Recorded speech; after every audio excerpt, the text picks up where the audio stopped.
Satu minggu terakhir, berbagai manuver berbau politik oleh Presiden Joko Widodo mendapat sorotan dari publik. Dari mulai penyaluran bansos jelang pemilu hingga pernyataan bahwa Presiden dan Menteri boleh berkampanye dan juga memihak. Lalu bagaimana mengartikulasikan pergerakan politik ala Jokowi, kita akan bahas bersama Adi Prayitno, Direktur Eksekutif Parameter Politik Indonesia. Mas Adi, selamat sore. Terima kasih atas waktunya. Selamat sore, Ayu. Mas Adi, kita akan bahas satu persatu bagaimana manuver Jokowi seminggu terakhir. Dari mulai yang masih hangat, Mas Adi, adalah pernyataan Presiden Jokowi yang mengatakan bahwa Presiden ini boleh berkampanye dan juga berpihak. Tapi ini disampaikan di pangkalan militer, di depan salah satu capres dan saat bertugas sebagai Presiden. Pastinya ini menuai kontroversi. Bagaimana Anda menganalisisnya? Ya, saya kira pernyataan Presiden itu mengandung dua hal yang cukup serius ya. Pertama, pada level persoalan hukum. Sampai hari ini, dasar-dasar yang memperbolehkan seorang presiden dan menteri berkampanye dan berpihak terhadap salah satu calon itu kan menuai perdebatan yang tidak tuntas.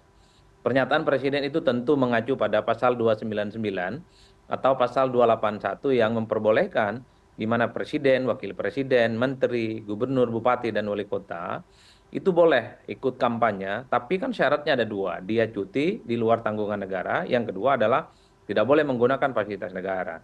Ini yang saya kira sampai saat ini masih menjadi polemik yang cukup serius. Tapi ingat, Ayu, ada pasal 282 dan 283 yang mengatakan bahwa pejabat publik, pejabat struktural, dan aparatur sipil negara itu juga tidak boleh melakukan aktivitas politik yang itu menguntungkan dan berpretensi mendukung salah satu calon.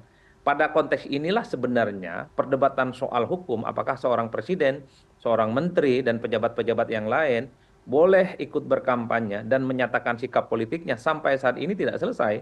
Karena ada begitu banyak misalnya undang-undang satu sama yang lain saling bertabrakan. Ada undang-undang yang mengatakan boleh berkampanye seperti pasal 299 dan pasal 281, tapi di pasal yang lain tidak boleh melakukan aktivitas politik bagi pejabat publik yang menguntungkan salah satu calon. Ini kan bertabrakan, makanya polemiknya sampai saat ini tidak berkesudahan.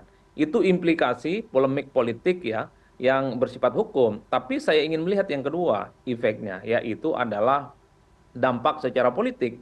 Bisa dibayangkan, Ayu, saat ini di kabinet Jokowi itu adalah kabinet pelangi, di mana para menterinya terdiri dari hampir semua para pendukung di semua calon. Di kubunya Amin tentu ada Nasdem dan PKB, yang saya kira pilihan dan dukungan politiknya kepada Anies dan Muhaimin Iskandar. Di kubu Prabowo dan Gibran, tentu saja di situ kita melihat ada Jokowi, ada Erlangga Hartarto, ada Zulhas, ada Bahlil, ada Erick Thohir, dan seterusnya, dan seterusnya.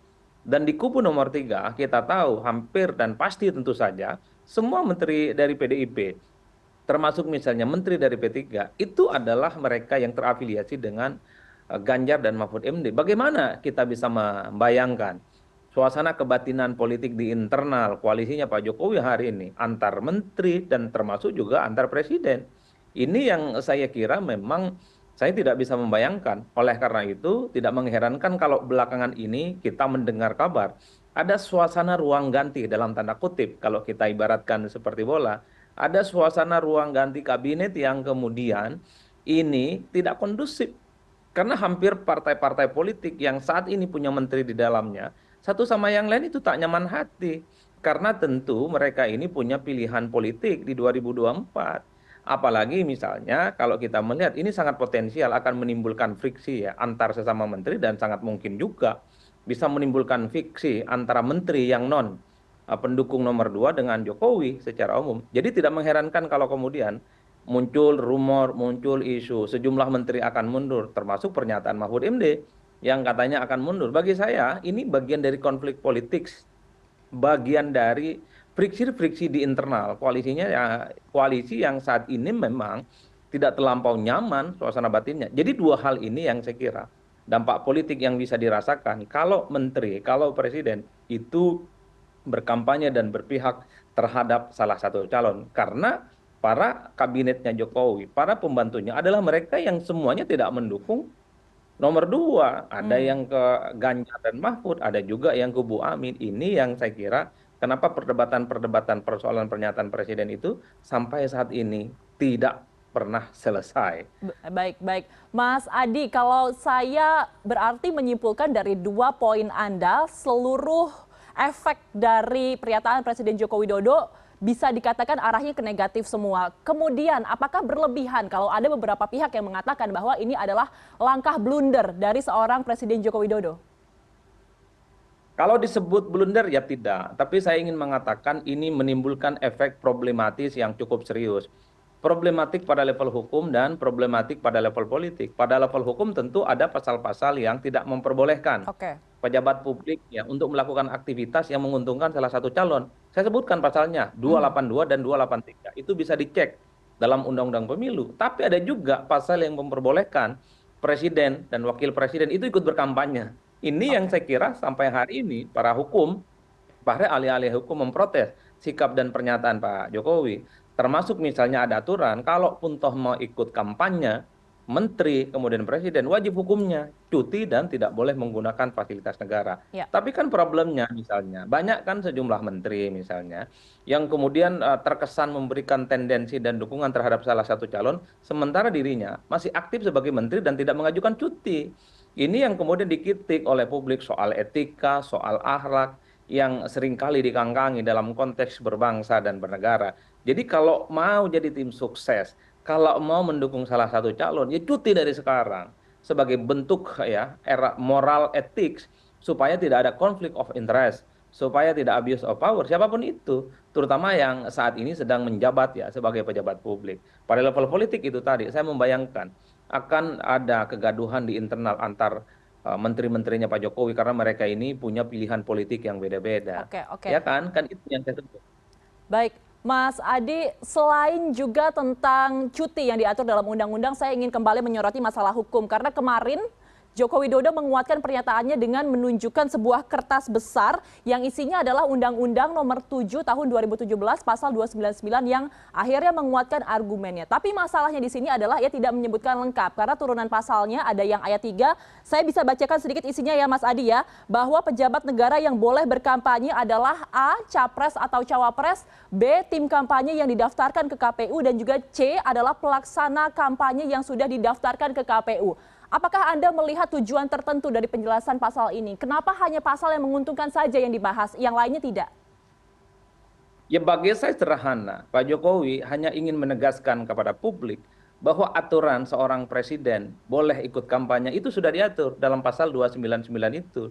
Cuman kan problemnya yang dikritik oleh hampir seluruh pakar hukum, kenapa tidak disebutkan butir-butir selanjutnya yang berboleh berkampanye itu, terutama pejabat publik adalah mereka yang menjadi calon ya, capres dan cawapres, dia menjadi tim sukses atau menjadi bagian dari anggota partai politik tertentu, itu Ya, kan betul. jelas dan itu tidak. Tapi overall yang ingin saya katakan, kenapa Pak Jokowi mengklarifikasi sampai menunjukkan sejumlah pasal ya, pasal 299, 299 dan 281 bagi Pak Jokowi bahwa persoalan capres, persoalan keberpihakan, terutama dalam konteks hal ini adalah presiden, itu sudah ada kok aturannya. Bahwa ada kritik iya, tapi itu kan tidak dimunculkan kepada publik. Inilah yang saya kira kelompok-kelompok aktivis gerakan civil society dan pro demokrasi mengkritik kenapa pasal-pasalnya itu tidak ditampilkan secara utuh soal apa sebenarnya hal-hal yang dilarang boleh dan tidaknya seorang pejabat publik, salah satunya presiden dan menteri, untuk melakukan aktivitas kampanye politik elektoral. Oleh karena itu, saya selalu mengatakan, jadi persoalan pernyataan Pak Jokowi itu adalah problem secara politik plus problem secara hukum. Kalau problem secara politik, saya kira ketika Pak Mahfud ingin menyatakan mundur, saya kira itu sebagai bentuk ya, apa namanya, mungkin distrust terhadap presiden yang kelihatan lebih mendukung nomor 2 ketimbang mendukung Mahfud MD. Padahal Pak Mahfud saat ini adalah orang-orangnya Pak Jokowi juga yang ditunjuk dan dipercaya sebagai Menko Polhukam. Oleh Oke. karena itu, kalau Pak Mahfud betul ini mundur, ini tentu sebagai bentuk delegitimasi namanya terhadap kepercayaan Mahfud atau sejumlah menteri yang digosipkan mundur, mau Oke. mundur maksud saya, Mhm. terhadap netralitas kepada presiden di 2024. Oke, baik Mas Adi, kita akan jeda sejenak, nanti kita akan kembali lagi dan masih membahas bagaimana manuver dari Presiden Joko Widodo. Jangan kemana-mana pemirsa, tetap bersama kami di CNN Indonesia Newsroom.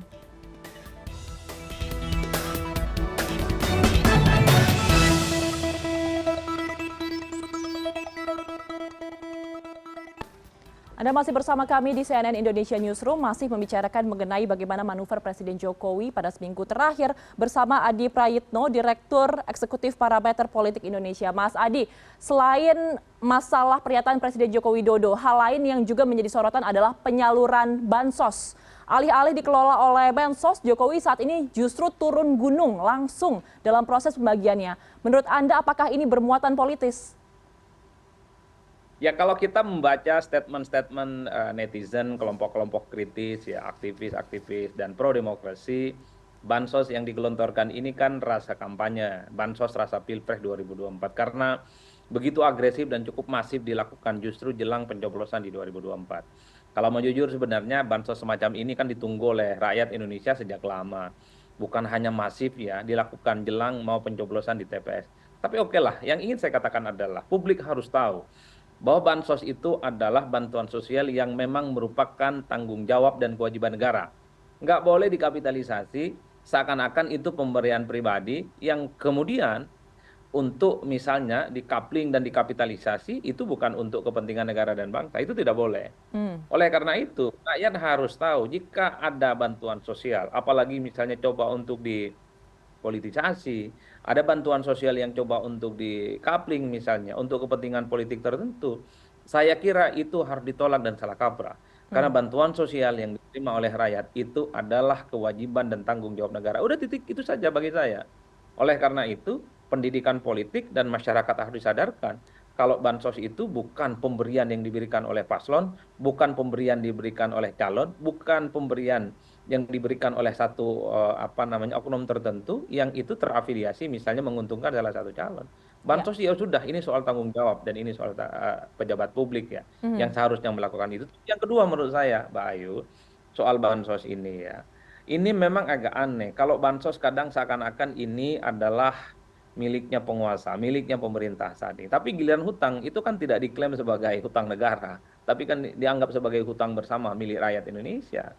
Oleh karena itu, jangan sampai misalnya bansos yang memang tujuannya mulia untuk membantu dan meringankan masyarakat yang sedang kesusahan, itu dipolitisasi dan dikapling hanya sebatas untuk kepentingan politik tertentu. Apalagi misalnya bantuan sosial itu memang agak sedikit berbeda model penyalurannya ketimbang sebelumnya. Biasanya kan bansos melalui kementerian-kementerian tertentu. Betul. Misalnya Kementerian Sosial yang selama ini memang sesuai dengan tupoksinya.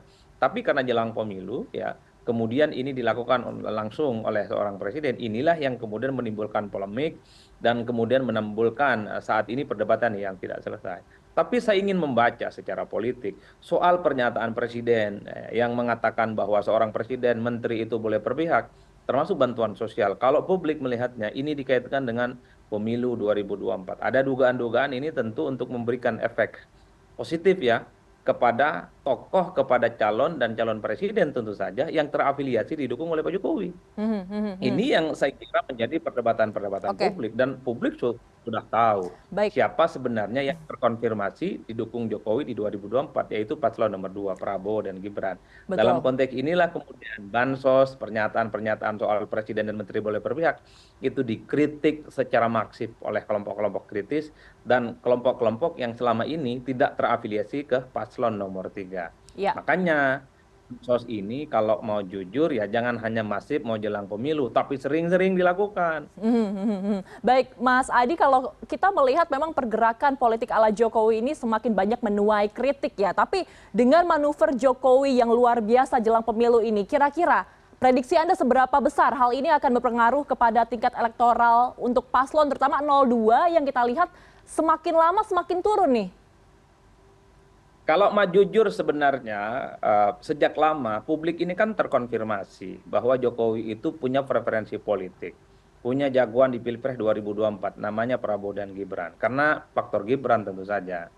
Tapi dukungan politik Pak Jokowi ini dilihat samar-samar dan belum transparan dilihat oleh publik. Karena pada saat yang bersamaan kalau kita melihat tingkat approval rating atau tingkat kepuasan publik terhadap Jokowi itu kan 80%. Tapi per hari ini misalnya popularitas plus elektabilitas Pak Prabowo itu kan tidak sesuai dengan harapan untuk memenangkan satu putaran.